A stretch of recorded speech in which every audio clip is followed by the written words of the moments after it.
Good evening and welcome to the FITT Show, financial information for today and tomorrow. I'm Bobby Kinzer, And I am Thomas Doty. and we are the FITT Show, helping our people get their finances in shape.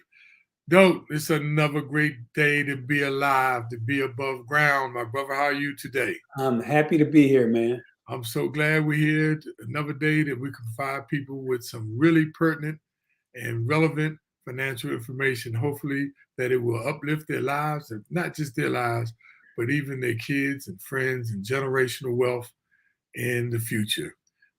Dope. A lot of things going on, man. Oh my God, there's so much going on in the world today. This show is more important now than ever before. So, before I get started into today's topic, which is fine tuning your spending, let's get into the number one topic of the show at the top. How's the stock market doing, though? Man, it's been crazy as we've talked about for the most of this year. It's just been volatile, up and down, up and down. We had a little more down this week than usual. Week to week, the Dow's down about 754 points, 2.4%. Nasdaq's down 3.2%. And some of the stocks that I follow, Microsoft is down 14 points, 5%. Tesla's down 19 points. Apple's up a couple of points. That's my only positive. And Pfizer's down a couple of points. I mean, as we said, it's going to be choppy. But let's just talk about this for a minute, because with all this volatility, you really have to just sit back and I know it's hard to not to resist the urge. You want to get out of the market. That's what people are telling you to do, is to get out of the market. And again, I'm not a financial advisor. I'm just giving you my opinion. And I think there's reasons to stay in the market and stay invested, even though the market is going down and we've seen a lot of negative numbers. You got to remember, market volatility is normal. This is not something new or something different. And if you look at just how companies did in the first quarter, 80% of the companies in the first quarter beat their earnings number. And so that's, the world's not coming to an end. Things aren't crazy. And a lot of them are expecting positives the rest of the year based on the information that's available now. And so it seems like, you want to jump. But Bob, show the first chart about the market pullbacks and how stocks have done over the long haul. If you take a look at this chart, and what it says is that if you go back to 1985 and you look at some of the big bad things that have happened, the first one was the collapse of the Berlin Wall in USSR, and things got a little crazy. But look what the market did afterwards. Remember the dot-com, the financial crisis in Asia, and then look what the market did after that. Look what the Iraqi War, look what the September 11, look what the market did after that. You also had the global financial crisis back in 07, 08 time frame. Look at the market after that. The same thing with Brexit, when the market took a little dip. Remember when the pandemic hit, the market went way down, things went up. So right now, things are going down, but over the long term, the market usually goes up. And the best returns often happen when everything feels the worst. And I know that sounds kind of crazy, but you've seen that historically. And the tough part is, some people say, well, I'll get out and I'll get back in when the market starts going good. But it's a lot easier said than done. We got another chart to show you how missing out on the best days can be very costly. What this chart illustrates is, if you invested $10,000 in the S&P index on January 1st, 1980, and you just left it there until March 31st, I think it's 2021, you'd have $1.09 million. Okay. But if you miss just 5 days, just the 5 best days in that time frame, your return would have been hit by 38%. If you missed the 10 best days, your return would have been hit by 55%. And what this is saying is if you try to guess when to get in, when to get out, one, you're not a professional and you probably won't do that well. And you may end up missing some of the best days. And so you don't want to take that chance. Bob and I both feel strongly that time is your best ally. Eventually, a market's going to recover. Things will get back to normal. And it's much too complicated to try to figure out when to get in and when to get out. And finally, the third thing is holding cash is risky right now. I mean, if you look at what inflation's doing, if you just hold cash and everything stays like it is, I'm going to talk about a minute about inflation being up on an annualized basis of 9%. Well, that $1 you have that you hold for 1 year is only going to be worth 91 cents at the end of that year. So over the long haul, the diverse mix of stocks and bonds has done much better, even with inflation, over the long run. And just that's why we just want to tell you, just try to hang in. If the anxiety bothers you, don't look at it. Make sure you invest it for the long haul. And what we're going to talk about tonight is doing some things spending-wise to protect yourself from inflation. We've also talked about looking at bonds, particularly the I bonds, which are paying over 9%. And finally, as we always remind you, assess your risk tolerance. Make sure you are subject to the amount of risk that you're comfortable with, because things are going to remain volatile. So that's a little longer market update than I normally give, but I just wanted to kind of not reassure you, but let you know that nothing out of the ordinary is happening right now. And you just kind of have to hang in and let this thing play out over the long term. Dope. Before I give the cryptocurrency update, I want to add to what you just said, especially for the people who are nearing retirement or either already in retirement. It is still not too late to reap the benefits from the stock market. Because if you're in your 60s or 70s, early 70s, you still got time to make the benefit from the stock market. So don't think you've missed it, because you got at least another 10, 15, if not 20 years, because they're saying the life expectancy rate has expanded to 86 years for men, 80 for women. So don't think you've missed out for some of you people who've been listening about, us talking about the stock market. It's never too late. Cryptocurrency update, Dope. A lot of our millennials love to hear this update. And some of our, baby boomers, such as myself and you, who still dibble and dally. The cryptocurrency market, we always look at the total market cap because that tells you a little bit where the direction is going. Now, last week, it was $999 billion in the whole cryptocurrency market of the over 15,000 cryptocurrencies. This week is down to 960. So about 300 billion had sold off. I guess people are taking their profits. The Bitcoin last week was at $21,695. Today, as of 7 p.m. today, because we know it's a 24-hour market, it is down to $20,000, $491.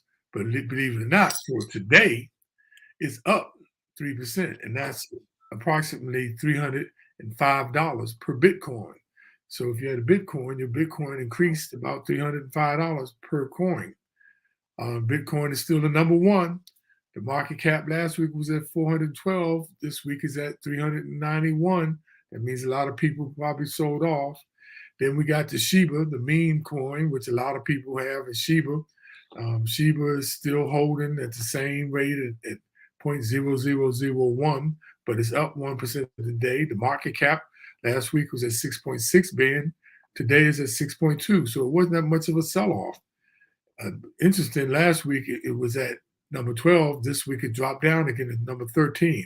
And just want to share with y'all people who follow Elon Musk, because he's the one, and Mark Cuban, who backed the Dogecoin. Mark Cuban, Elon Musk put over $1 billion in the Dogecoin, and it's down. And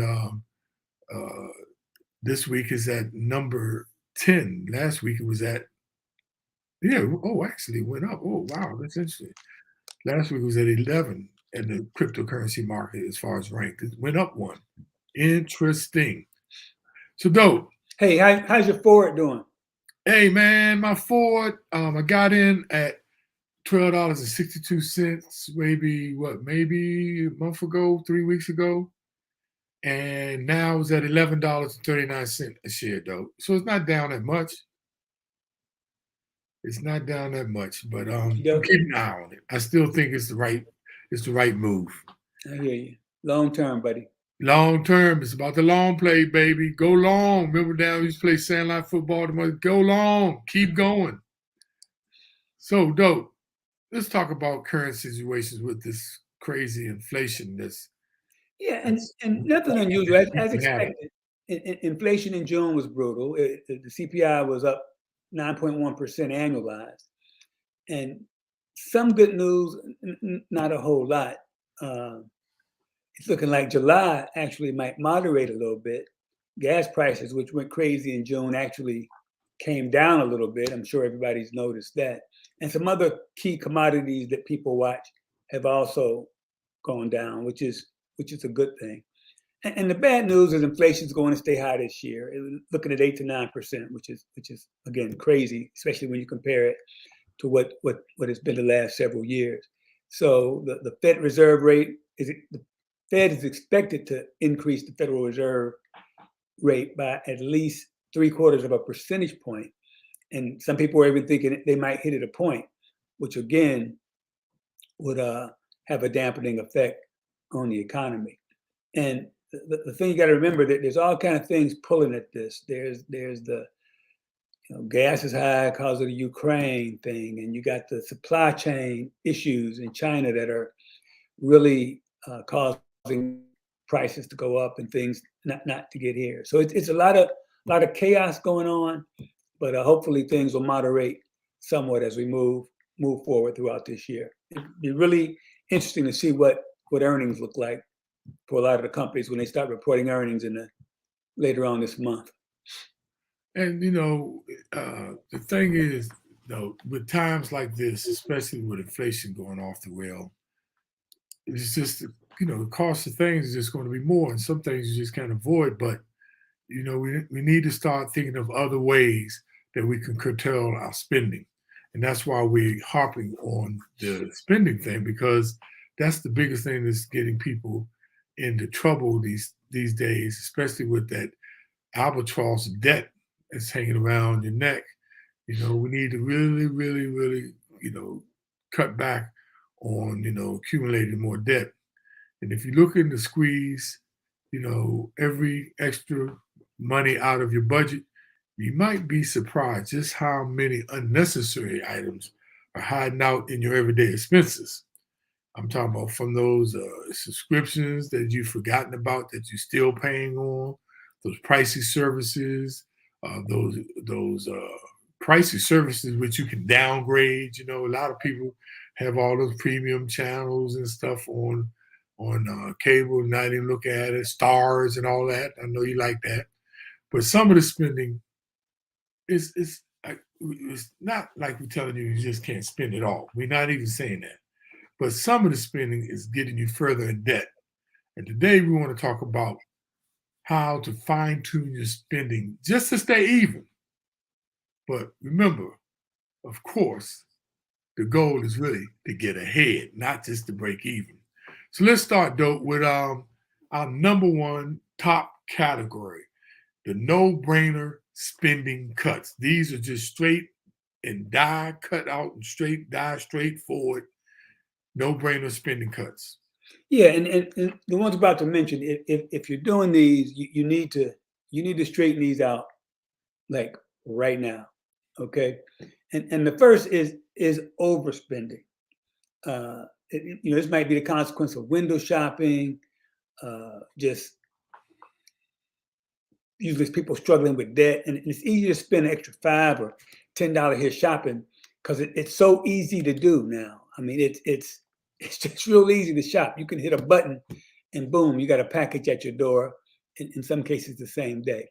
So you got to find a way to control that overspending, even small purchases. All that stuff adds up. You got to look at your spending, control it, stop overspending. Do that today.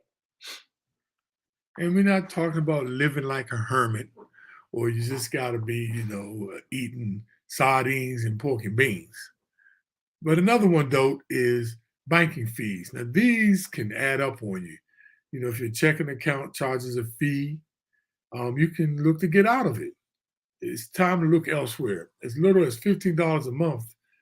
Like you said, though, it's those nickel and dime. It's those $5, $10, $15, $20 add up. It's not the big ones. It's not the $500. It's not the $1,000, $2,000. It's those little ones. And banking fees, they really add up. And there's a bunch, and I know a lot of people bank note. The survey at FDIC showed, why do people bank where they do? A lot of it is because of convenience. A lot of it because they've been banking at the bank for so many years. A lot of them is because it's down the street, and a lot of them because they got a lot of ATMs. But if you have a checking account that's charging you a fee, you really need to consider going somewhere elsewhere, because there's definitely better places. And nowadays, online banking, where they don't have any brick and mortar, it saves a lot of money. A lot of people don't like doing, with that technology, just online banking, but you can save a lot of money, and there are free options available. So why pay fees when you don't have to? Now, you also need to consider avoiding those overdraft fees, because they can add up. And if you get overdraft protection, they usually charge you for that annually, $20 of that amount, but you may make sure you pay it, because if you don't, it can affect your credit score. And consider, watch out for those fees for check printing. Now, I know a lot of you young people like, man, I ain't wrote a check, Mr. Bob, I don't know how long. But a lot of us old people, our baby boomers, we still are writing checks, and watch out for those check printing fees can really add up. Yeah, and another big one is paying full price for stuff. I mean, right now there's so many discounts, sales, and coupons to use. Comparison shop the things that you want and see if it might be on sale somewhere else. It's so easy to comparison shop now and price check, and everybody price matches. Don't be too proud to clip coupons and download coupon apps and apps that have discounts. And the other thing is, remember, there's a season to buy stuff. I mean, if you're, take inventory of what you have, figure out what you need, and buy it when it's cheapest. I mean, you buy your summer clothes at the end of the summer for next year. I mean, summer is coming next year, and you are going to need some clothes or swimming trunks or whatever. Lawnmowers, buy it at the end of the season. Snowblower, buy it after the winter. That's when that stuff's on sale. So there's a season to buy certain things, and try to never pay full price for anything.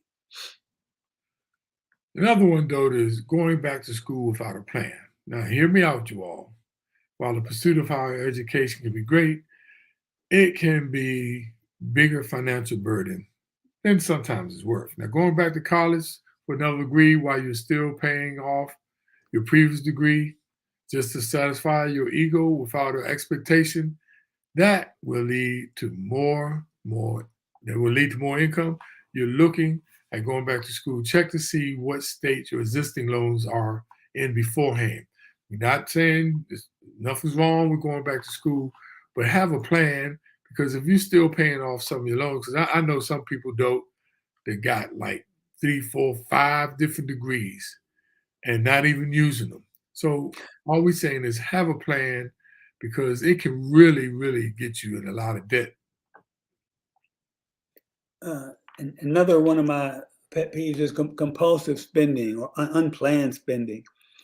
And that's usually what gets people in debt is throwing that credit card out because you don't carry cash. You know, it can be convenient, but every purchase adds to your debt. And it's easy to let that spending get out of hand. So if you know you're a compulsive spender, then don't look at shopping sites. Don't watch the shopping network. Don't put yourself in a position to spend compulsively. Make sure you find some safeguards to keep you within your range of spending, because that can kill you, especially during these times when everything is going up like crazy.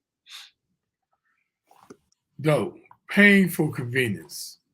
And I'm one of those, I'm one of those, I ain't gonna lie. I don't do my lawn, but paying for convenience can really, really add up, you all.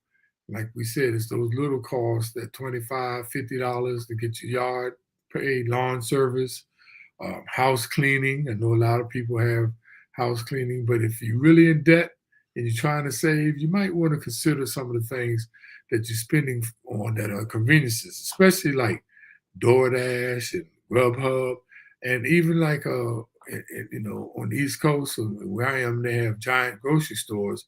They have delivery, and I used to do that a long time. Me and my wife, it's called Peapod or something like that, but I forgot about it. And I was talking to a friend the other day, and he had his groceries delivered, and he said, "Man, I just didn't feel like going out there. It was raining." And then I'm like, "Oh man, great." I said, "How much did they charge you?" They charge him between 15 and 20% on top of what he paid for. Now I understand, if you got the money, you can pay for it, but you really, really, really, really need to look at those conveniences that you might can really save a lot of money. Yeah, and you got to look at your retail store credit cards, because sometimes they offer you a discount, 20% on the day's purchases.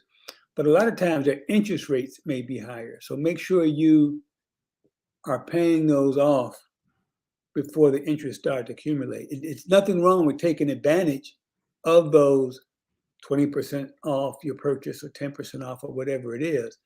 But just make sure you understand what the interest rates are and you do pay it off on time, and you do pay it off in full, so you don't pay any kind of interest, because typically those credit cards have a little higher interest rates than normal Visa or MasterCard credit cards.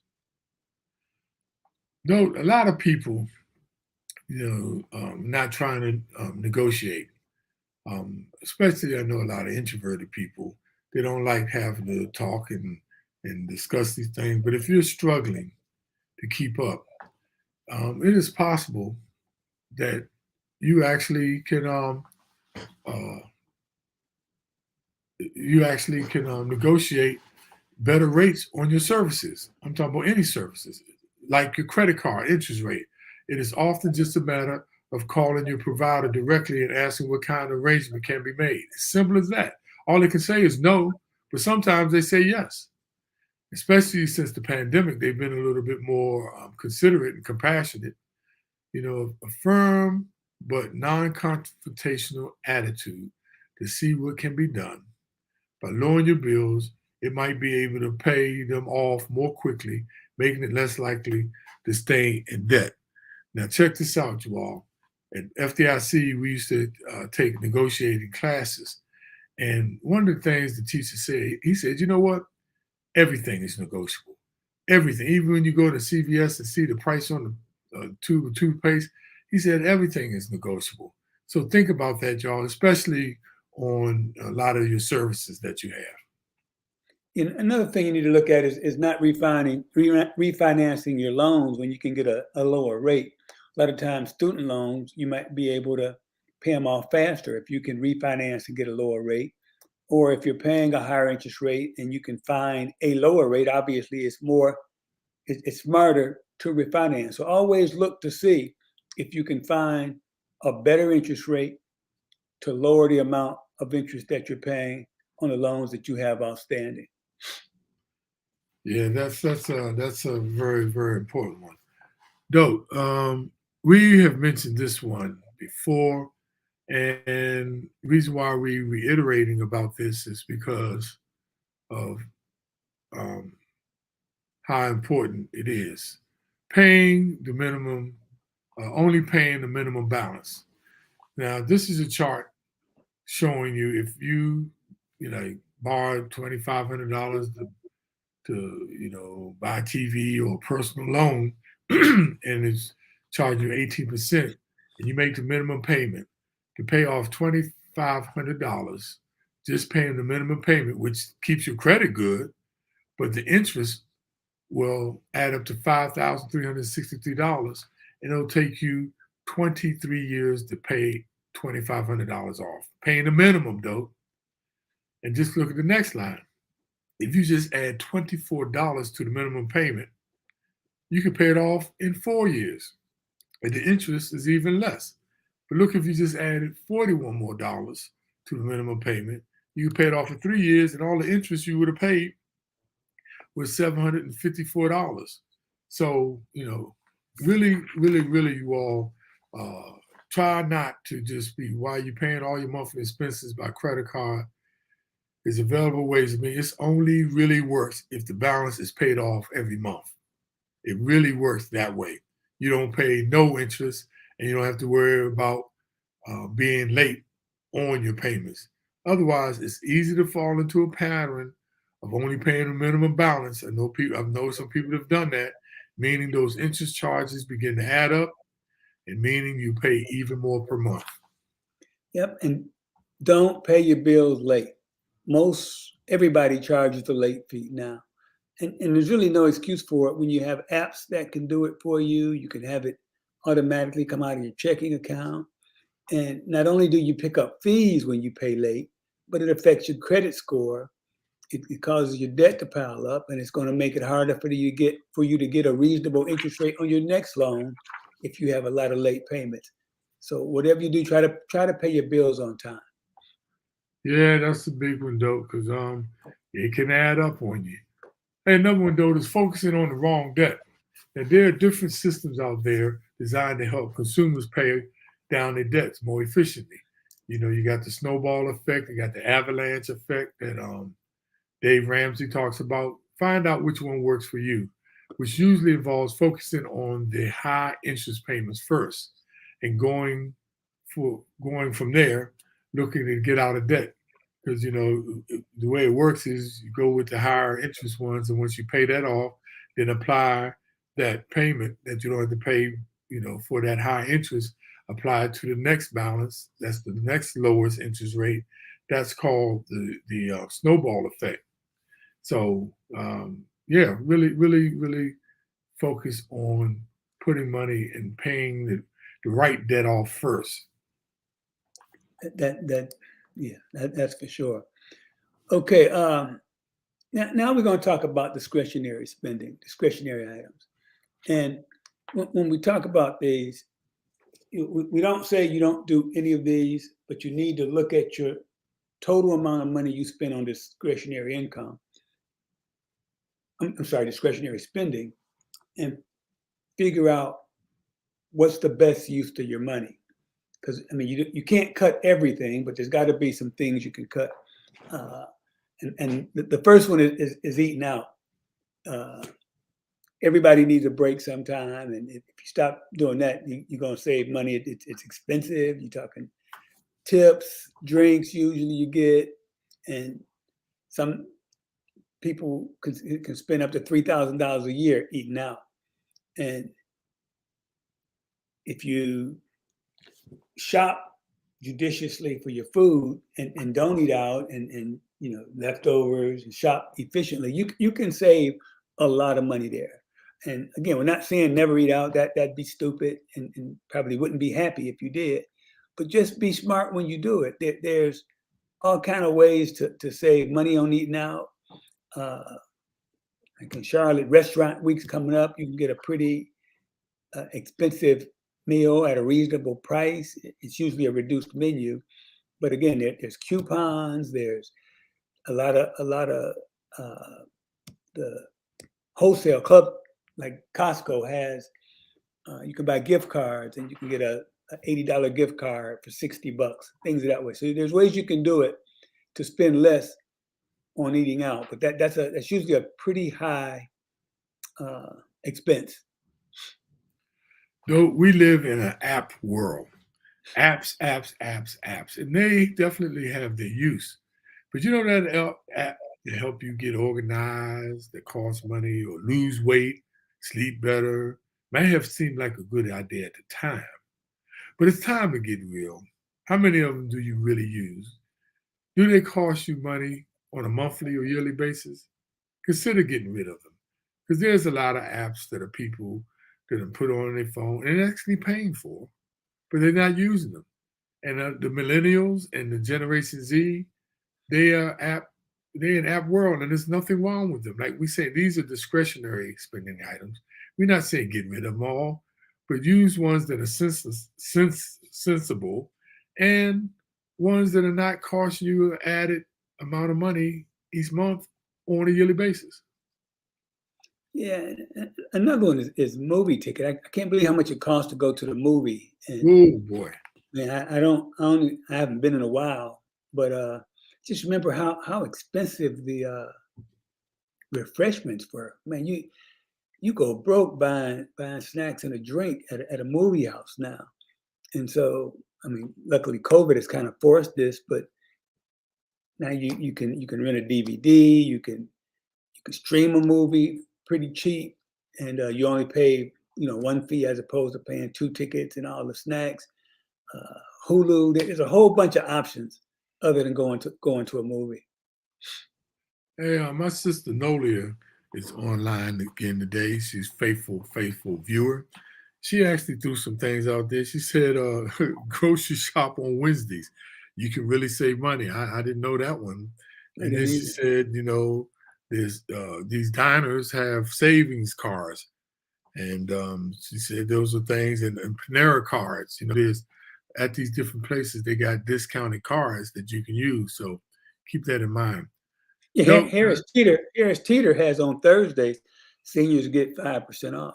So yeah, and we got to take advantage of all those things, though. And my AARP card, man. I went to the car show and didn't even know. I showed my AARP card, man. I got a discount of $10 to go in the car show. and again, it's times like this where so many things are eating into your money that you have to find ways to kind of, again, try to stay even. We're always trying to get ahead, but in these times, if you can stay even, you'll be okay, because everything costs more right now. Everything. Well, this next one, though, is one of those step on the toe ones, and it is alcohol. Now, though, I don't drink. Haven't drank in I don't know how many years, because when I realized it didn't make me any more handsomer or any more funnier, I'm like, why am I drinking? But when you're looking for quick ways to cut costs, look no further than your liquor cabinet. Americans spend anywhere from hundreds to thousands of dollars a year on alcoholic beverages, according to the Bureau of Labor Statistics. That's what they say. Hundreds to thousands of dollars. Save money and possibly improve your health too by banning the booze. That is a tough one, because a lot of people spend a lot of money on alcohol, man. And that's another reason I don't drink. It's too doggone expensive. And honestly, I just never like to taste the alcohol. But another big one, I'm always on my kids about this, is getting coffee out, especially at Panera's. I mean, those costs can quickly add up. They could cost $5, $6, $7, $8 a cup, and they don't even bat an eye. They just do it.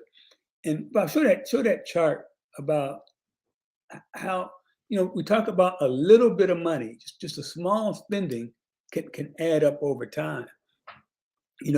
If you look at buying a cup of coffee for 5 years, it's going to cost you $5,400. And had you invested that same money that you're paying for coffee at $2.95 a day, which we know is more than that, you'd have $6,000 in 5 years.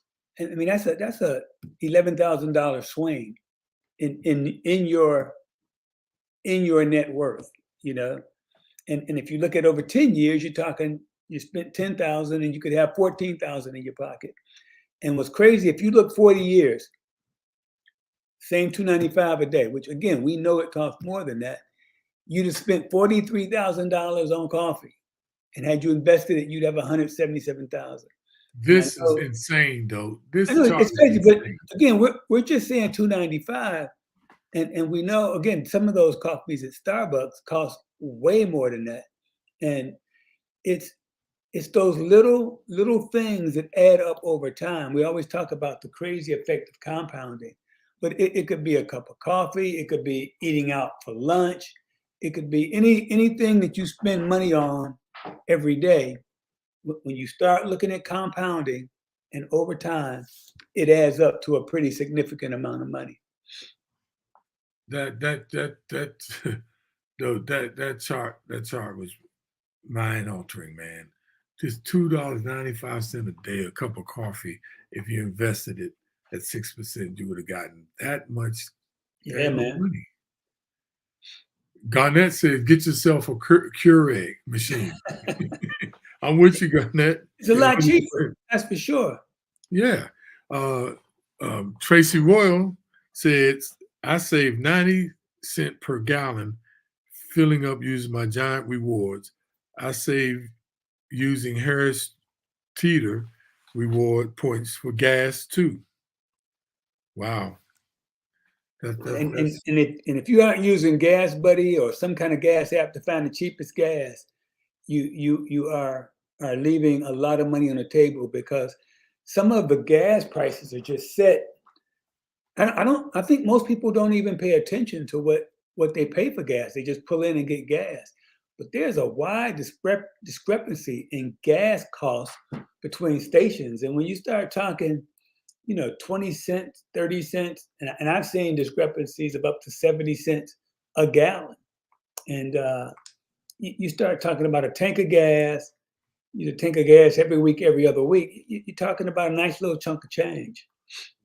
I told you, though, Melody was working at Annapolis Mall and then working at the physiotherapist clinic. And in 2 weeks, she's paying about $300 in gas.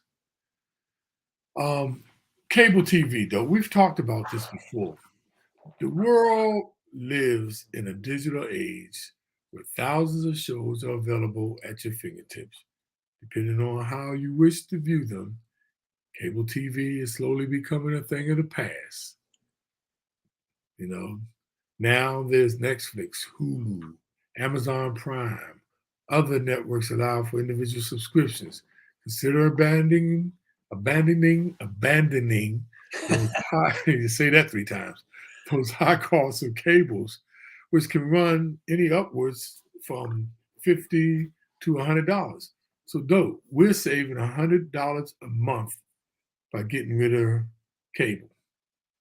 We got YouTube TV. Now, it's different than just YouTube, but YouTube TV, which is approximately $70 a month. That gets all the streaming channels, my local news channels, but we kept Netflix and we kept what other one was that? I think Disney Plus. They like that, and we still saving over $100 a month. Though that's $1,200 a year. That's $5,000 more dollars in 5 years. Another one is gym memberships. Again, if you're going to use it, by all means, go to the gym, get your workout on, help improve your health. It's going to make you healthier in the long run. But most people don't use the gyms. Anybody who goes to the gym religiously, I go every day. Anybody who goes to the gym religiously knows in January it's going to be crowded. But in February, all those people are gone. Everybody January 1 says they're going to go to the gym and they sign up for a membership and they never cancel it because they feel guilty, like, yeah, I'm going to go. But most people stop going. And so if you're paying money on a gym membership, and you're not using it, then stop or find an alternate means to work out, go outside. There's all kind of stuff online for free, all kind of workout videos that you can get for free. If you're over 65, you can get Silver Sneakers workouts, or you can just Google workouts and you can find them. Because by all means, you should find a way to get your workout on, but don't waste it on a gym membership that you're not going to use. All right, though, this next one I'm speaking out there to the millennials and the Generation Zs. But us older folks do this too. Smartphone upgrades. Now, don't buy the hype that you need the latest in the smartphone technology. Newer models typically mean locking into new plan with higher upfront costs for the phone and even longer commitments, which means what? More money, more money. An upgrade is no guarantee of a vastly superior feature. One tech website recommends you ask yourself 5 questions to determine if you really benefit from an upgrade. So ask yourself that question. Do I really need these upgrades that maybe cost me more money? Because the name of the game is all the marketeers seem like they're just trying to get that extra dollar out your pocket. Another thing, not buying things in bulk. And again, you have to be careful because some things you buy in bulk and they don't last, or they wear out, or if it's a chemical product, it loses its effectiveness. But there are a lot of things you can buy in bulk. Paper towels, toilet tissue, the stuff that doesn't ever wear out. And a lot of times it's much, much cheaper and may create a problem in storage. But if you have the room for it, I mean, I have to take my reading glasses to look at that price per unit when I go shopping. And usually the more you buy, the cheaper it is. Again, just make sure it's not something that's going to wear out or not be effective after so long, or that you're not going to use. Like Bob was joking about the giant ketchup at Costco. You ain't going to use all that ketchup. So that's one that you might not want to buy in bulk. But there's a lot of 5-gallon bottles of ketchup. Come on. Yeah, but there's a lot of things you can buy in bulk and save money and pay a lower cost per unit. Hey, Dope. My sister Nolia is on fire. She is rapping off. Girl, you should be having every penny.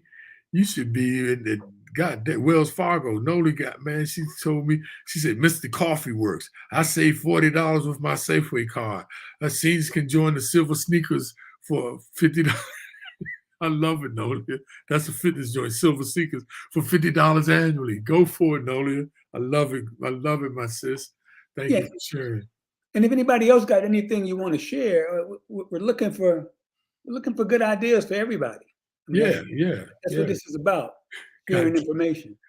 She said her AAA provided discounts for the hotel she stayed in for her birthday. Good gracious. Nola, you should run a whole daggone show yourself. Good Lord, those are great. Thank you. Yeah. Watching shopping networks, though. Now, mindlessly watching shopping networks when you stress with your credit card in hand, they say, the financial planners say, this impulse can be a major factor for people in debt, particularly those engaged in retail therapy. That's a good term, though.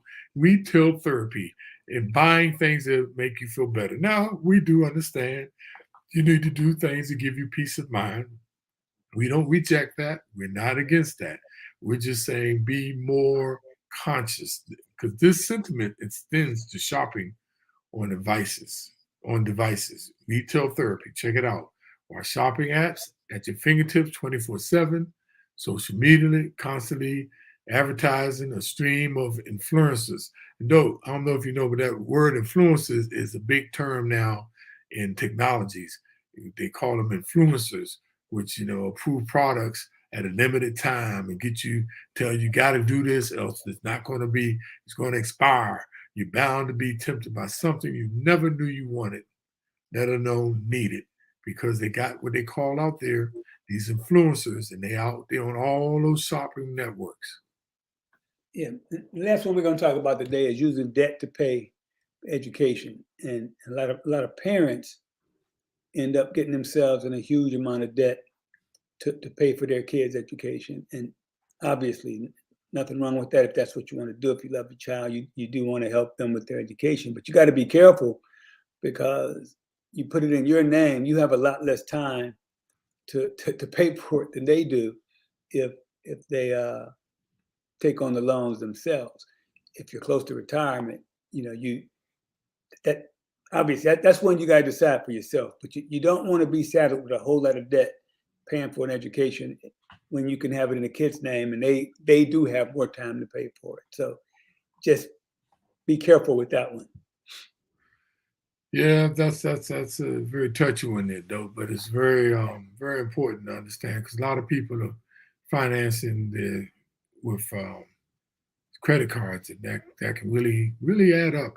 Matter of fact, and Bob, like we were talking about before, we aren't saying you don't have any fun, you don't do anything enjoyment, you don't want to just work and not ever spend any money, but you got to look at where your dollars are going because times are going to be tough for the next several months as long as inflation is ravaging your spending. I mean, things are costing a whole lot more, and I know companies aren't giving out huge raises to cover inflation right now. And it's funny, even taxes are going to go up, and it's not really complicated, but I'll try to explain it. They index a lot of the brackets in taxes to account for inflation, but they use CPIU, which is an urban index, which is a lot lower than the regular CPI index. And so you can say the government is using a lower inflation rate than actually exists. And so that's what they're upping the brackets, deductions, allowances by. But the actual inflation rate is really higher. So all that means is there's really a kind of a stealth tax increase inherent in inflation because the brackets don't increase as much as the actual inflation is increasing. So all we're saying is that all the negatives of inflation are ravaging your dollars. Try to find some ways to cut your spending so you can at least stay even. And when things start to get a little better, you can get back to getting ahead. But if you're not keeping up with inflation and you're going negative or way negative, it's hard to recover from that. That's the point of what we're talking about. And it's only but so many tools you have at your disposal. If wages are not going up, you're not getting a raise, then what is the rub? You need to really be conscious about the way that you're spending. And remember, it's not what you make, it's what you do what you make. It's what you keep and it's what you do with what you make. And that's why we're saying we don't want you to be living, like a troll or anything and not enjoying yourself. But right now we're in a society of instant gratification. We're in a society of high stress because of the pandemic and other issues. And those things can really affect the dollar in your pocket because, like the one term we said, retail therapy, a lot of people, go to buying things that help them cope with a lot of the stress that they're dealing with. So be conscious, you all. That's all we want you to do. And you only know what you know. And that's why we're trying to provide information to help you know. So you won't say, I didn't know. You can't use that. Because what's happening, though, it seems like it's filtered from higher up to down into society. A lot of people are not taking the responsibility of really, creating a budget and sticking to a budget. A lot of people are not being accountable for things that they used to be, and it just caused you to get off rail and get into all of this debt. So, before we get into our summary and takeaways of the day, because we like to tell you what we're going to talk about, then tell you what we talk about, then tell you what we talked about, and just make sure that you get it. But we got a lot of people out there watching, and I'd like to start with my wonderful man. My sisters, man, are just the greatest, man. Linda Kinzer Sy out there religiously every week. And now my next sister down from Linda, Gloria Kinza Browner, is out there. Thank you, Glo, out there on YouTube. And then you got my next sister under her, which is Nolia Kinza Melton. Oh, it makes me feel so good, though. And remember this, though. Remember this. Blood makes you relatives, but love makes you family. So, like to say hello, Confucius Bob. So, like to say hello out there to Tracy Ward. Oh man, I hope my neighborhood friend Tony Winters. What's up, Tony? Hope you're still on, girl. Thank you, Tracy Royal. And look, the head Toastmaster, who is the president of the Toastmasters at FDIC, the wonderful Kitty Cheney, who works in the wonderful division at the FDIC. And who else? Oh my goodness gracious. My son Scott had tuned in. High timing when we're talking about spending. Scott, I'm so glad you tuned in. Yes, you millennial. And the great Rodney L. Madison Sr., who has that wonderful company called NoteExperience.com. Go out there if you want to learn more about mortgage notes as an investment. He said, thanks, Bob, Dope, for sharing the knowledge. So, Dope, with that, I'd like to go to the summary and takeaways and just bring it on home.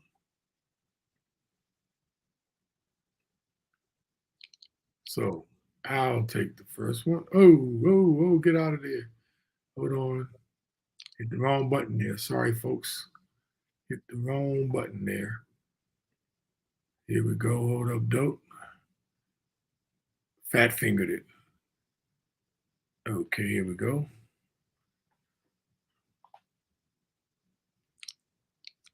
So just give it a minute to load up.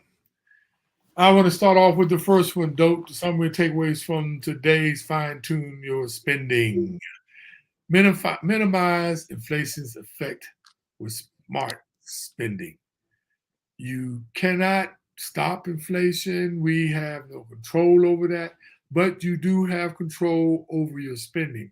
It is so important, you all, that we minimize the effects of inflation, which is the cost of goods, and really curtail our spending, both, necessary and discretionary spending items.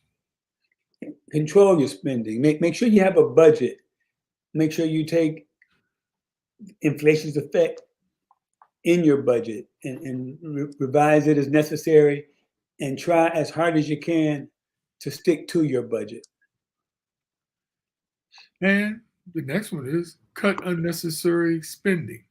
Now, what this means, Dope just talked about, your actual budget, the actual budget.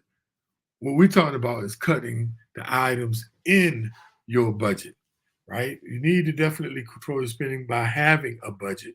But then the next thing is within there, you need to definitely cut a lot of those items that are unnecessary, because they really add up and become an albatross around your neck. And you got to optimize your discretionary spending. Everybody has some things that they have to do for their own well-being, whether it's a dinner out, whether it's a movie, whether it's a cup of coffee, vacation, whatever it may be.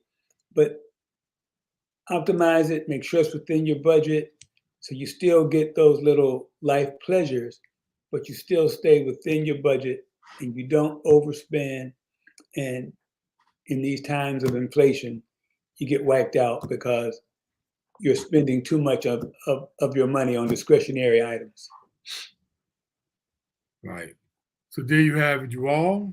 That's our show on fine-tuning your spending. I'd like to say hello to Theonita Butler. What's up, Theonita? It's so great to see you out there checking us out this evening. So everyone, remember, we're here every Thursday at 8 p.m. Hope you tune in and look, go out there and share this with other people. If you're out there on Facebook Live, and you can subscribe to us on YouTube and share with other people, because this information is not just for you. is for everybody, and even Lottie Dottie. So thank you all for tuning in. Dope, another great show. That was a lot of information, Dope. I hope a lot of people got it. But if you missed any of it, you can always go back out on our Facebook Live. Excuse me, not on Facebook Live, on our Facebook, The FITT Show, FITT, capital letters, The FITT Show, and recap what we talked about, because we gave a lot, Dope, a lot, and I hope people were taking notes. And remember, click on the like button and the heart button, and continue to put comments out there. Like, thanks for everybody who was interactive with us today. That helps things so much.